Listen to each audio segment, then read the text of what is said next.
Hi అండి, welcome back to our channel. ఈరోజు కర్రపెండలం మామిడికాయ పులుసు ఎలా చేయాలో చూద్దాం. దానికి కావాల్సిన ఇంగ్రీడియంట్స్: కర్రపెండలం, మామిడికాయ పచ్చి మామిడికాయ, కర్రపెండలం. దాన్ని కర్రపెండలం ముక్కలుగా కోసి పైన ఉన్న పీల్ తీసేసి దాన్ని జిగురు ఉంటుందన్నమాట. అందుకని బియ్యం కడిగిన నీళ్ళల్లో కొంచెం సేపు నానబెట్టి బాగా కడగాలి.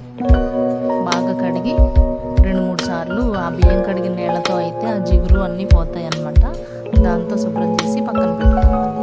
అలా చేయడం వల్ల యాక్చువల్గా అయితే తొందరగా ఉడకడానికి ముందే ఉడకబెట్టి పక్కన పెట్టుకుంటారు. నేనైతే ఉప్పు కారం వేయకుండా ముందే ఉడకబెడదాము, పులుసులో వేసి ఉడికితే బాగుంటుందని అలా చేశాను.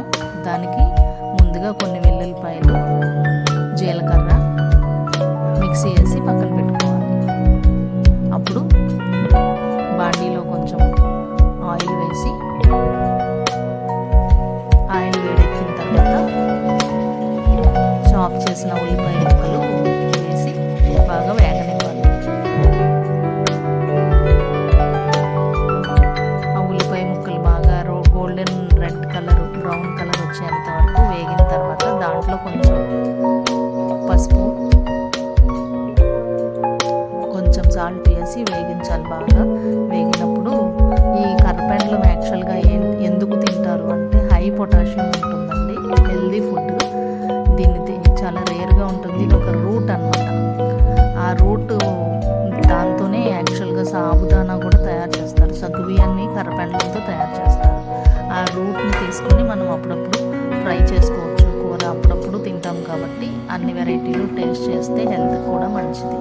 ఇలా వేగిన తర్వాత ఉప్పేసి పసుపు అన్నీ వేసిన తర్వాత మంచిగా ఇవ్వాలి. కొంచెం కరివేపాకు కూడా వేసాను. ఇందులో ముందుగా చూపించినట్టుగా మామిడికాయ ముక్కల్ని కోసి పక్కన పెట్టుకోవాలి. ఈ వేగింది అని కన్ఫర్మ్ చేసుకున్న తర్వాత ఇప్పుడు ఇందులో మనకి